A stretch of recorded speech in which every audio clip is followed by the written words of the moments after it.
안녕하세요. 솔루션 파트너 TV의 정 팀장입니다. 현재 은행권 대출이 되지 않거나 은행은 방문했는데 생각보다 한도가 작아서 이금융권 대출을 확인해야 하는 상황인데 과연 어떤 곳이 한도가 잘 나올지 그리고 어떤 곳이 금리가 더 좋을지 몰라서 답답하신가요? 네, 맞습니다. 답답한 게 당연한 것이죠. 이유는 간단합니다. 대출이라는 게 매일 접할 수 있는 것도 아니고 여러분의 전문 분야가 아니기 때문이죠. 그래서 오늘은 캐피탈이나 저축은행 금리 낮게 받는 방법에 대해 좀 더 알기 쉽게 함께 살펴보는 시간을 가져볼까 합니다. 우선 개인에 따라 금리가 반영되는 기본은 바로 신용도입니다. 즉, 금융사 자체 기준과 국가가 신용하는 개인 신용평가회사에서 평가하는 신용점수를 뜻하죠. 예를 들어 같은 직업과 같은 소득이 발생되는 사람이 똑같은 금융사의 같은 상품으로 대출을 확인할 경우 어떤 사람은 같은 조건임에도 금리가 상당히 높고 또 어떤 사람은 금리가 낮습니다. 이 내용을 아주 쉽게 풀이해보면 신용점수가 좋다는 건 그만큼 신용관리가 잘 되어 있다는 것이고 연체나 부실채권 발생 확률도 낮다는 뜻이며 대출을 잘 상환하고 있거나 이용 중인 대출이 과하지 않을 수 있다는 것이기에 이자를 받고 성장하고 유지하는 금융사들 입장에선 금리를 좋게 해주더라도 이 사람이 대출을 사용한다면 본인들의 사업에 실보다 득이 될 것이라고 판단을 할 것이기에 좀 더 좋은 금리가 발생할 수 있다는 것입니다. 그런데 이용 중인 대출이 없거나 신용점수도 그렇게 나쁜 편이 아님에도 간혹 금리가 높게 발생되는 경우가 있는데요. 이런 경우는 내가 진행하려는 상품에 따라 달라지는 것입니다. 내가 직장인인지 사업자인지 또는 무직자인지에 따라 소득이나 직장 증빙이 필요한 상품인지 증빙이 필요 없는 상품인지 또 증빙은 필요 없지만 다른 결합 상품 조건에 해당 사항이 있는지 없는지에 따라 말이죠.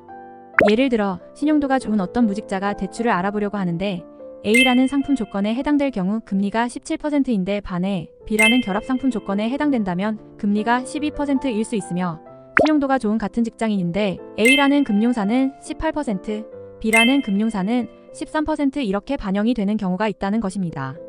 그리고 또 한 가지는 처음부터 금융사 자체적으로 한도 발생 시 적용되는 금리가 높은 곳인지 낮은 곳인지도 나누어지는 곳들이 있고 월별로 금융사 금리이나 이벤트 부분에 따라서도 발생되는 금리의 결과값이 다를 수 있습니다.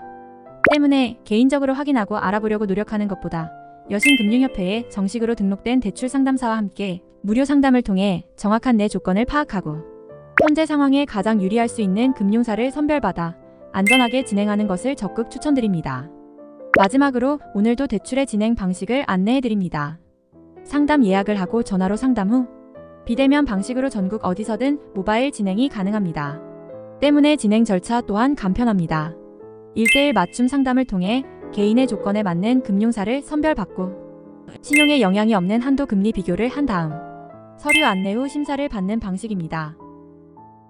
여기서 가장 중요한 건 앞서 말씀드린 것처럼 상담사와 함께 상담 후 진행을 한다면 무분별한 앱이나 인터넷을 통해 조건에 맞지도 않는 금융사로 조회를 하며 의미 없는 조회 건수만 올리는 방식이 아닌 개인의 현재 상황에 맞는 선별된 금융사 위주로 진행부터 마무리가 될 때까지 함께하며 도움을 드리기 때문에 더욱 이해하기 쉽고 안전합니다.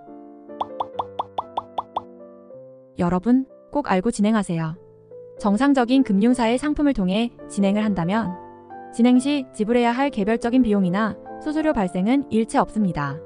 또한 금융사들은 대출을 권유하기 위한 목적으로 고객들에게 전화나 문자를 먼저 하지 않습니다.